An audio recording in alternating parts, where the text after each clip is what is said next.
l'origine du projet a commencé en 2012. On était encore 3 à travailler avec mon beau-père. Le projet, c'était de mettre 2 robots de traite. On avait 140 vaches. Mais bon, financièrement, ça passait pas. C'était limite.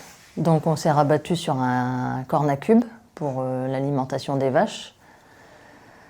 Et ensuite, on a repris l'idée quand ils ont mis en place le PCAE en 2016. Et on commençait à se dire que Pierre-Yves allait bientôt partir en retraite. Donc, et ton père nous a poussé en nous envoyant le conseiller de chez Lélie. Et donc, le projet a démarré comme ça. Bon, là, il fallait 3 robots maintenant, puisqu'on avait 180 vaches qu'on trayait à l'époque. On mettait 3 heures à traire, donc 3 le matin, 3 le soir, avec 4 enfants. Donc, c'était un peu chaud. Ouais. Et Pierre-Yves s'occupait de tout ce qui était culture.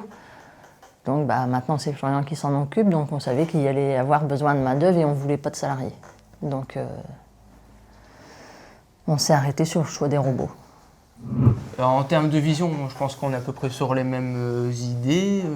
Notre but, ça a toujours été de travailler ensemble, à 2, d'élever nos gamins à notre contact le plus possible, si on veut. Les atouts du robot de traite, c'est vraiment la flexibilité dans les horaires. C'est beaucoup plus souple. On peut être plus facilement présent pour les enfants. Pour un ensilage de maïs et tout, on peut s'arrêter et s'en aller à 2. Pour travailler, on est tranquille. On n'est pas obligé de revenir à la traite et aux horaires fixes comme avant. Les contraintes, c'est le financier comme un peu tout investissement, projet, mais c'est vraiment la seule contrainte.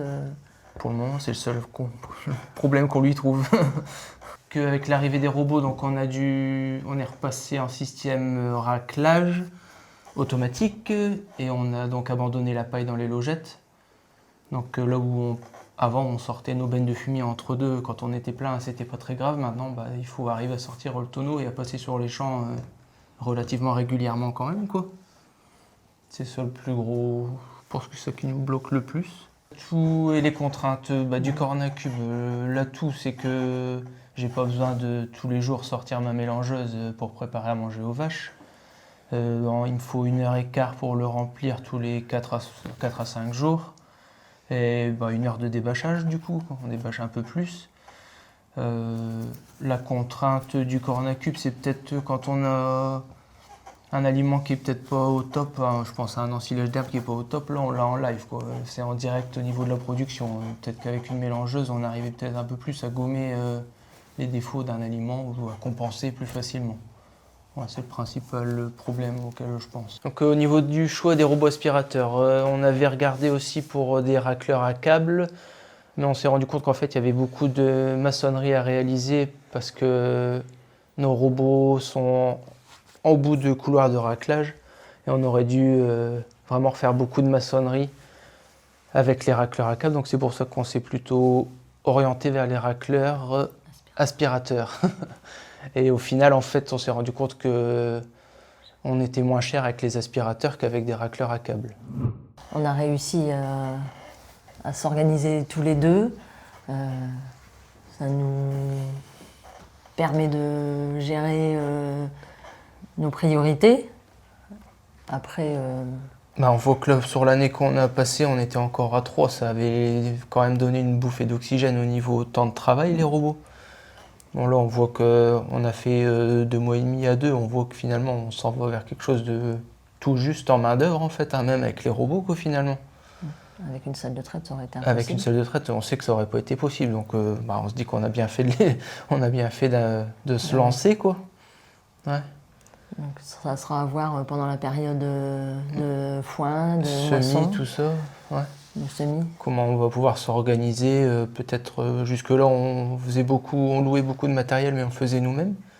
Peut-être qu'il faudra qu'on aille plus loin et puis qu'on fasse déléguer les semis et tout ce qu'il y a dans la plaine, peut-être un peu plus. Ouais. Ce qu'on n'avait pas prévu au départ, c'était la nouvelle organisation par rapport au fait qu'on avait supprimé la traite, donc il a fallu se réorganiser différemment. Donc ça nous a bien pris un mois pour arriver à se caler dans notre nouvel emploi du temps. Mais au final, bon, après quelques petits ajustements entre mari et femme, on a réussi quand même à trouver notre organisation. En termes de renoncement, on n'a pas renoncé à grand-chose, hormis un peu de liberté vis-à-vis de notre téléphone portable. Il faut toujours l'avoir sur soi pour être joignable. Joignable. En ce qui concerne les alertes ou même pour le robot racleur, il faut l'avoir sur soi quand il est coincé pour le débloquer. Question liberté, bon, on n'a pas encore pris de vacances avec les robots, mais bon, toi tu serais plus vacances, moi un peu moins. Il va falloir regarder ce qui va être possible de mettre en place pour nous remplacer. Au service de remplacement, il n'y a pas encore beaucoup de personnes vraiment formées. Remplacer robots. Il suffit de trouver, je pense. Une fois qu'on l'aura trouvé, on y prendra peut-être plus goût aux vacances. Alors en termes de timing, le matin 5h15, 5h30 on est dans l'hangar. 8h15 on rentre pour emmener les enfants à l'école. Après 9h on ressort pour faire les soins aux bêtes, des changements de l'eau, voilà. Et on essaye le soir d'être rentré pour 19h. 19h. En général, on y arrive. Au niveau communication, nos décisions on les prend toujours à deux. Le matin, déjà, on se demande comment on va organiser notre journée. Et après, entre deux, si on se perd de vue 5-10 minutes, ou avec le portable, on cherche l'un après l'autre, et puis voilà. Mais on arrive toujours à s'organiser à deux. Le fait d'être accompagné par Bertrand Flamand, c'est ce qui nous a aidé à franchir le pas, parce qu'on était en pleine crise laitière, et que certainement, comme nous deux, on se serait certainement pas lancé. En étant payé à 210, non? C'est lui qui nous a vraiment poussé en nous expliquant qu'on avait tout pour réussir à obtenir les subventions du PCAE, et c'était ça la condition en fait pour mettre les robots au final. Le conseil qu'on pourrait donner, c'est bien préparer son projet, bien réfléchir à ce qu'on veut. Et pas hésiter à se faire accompagner.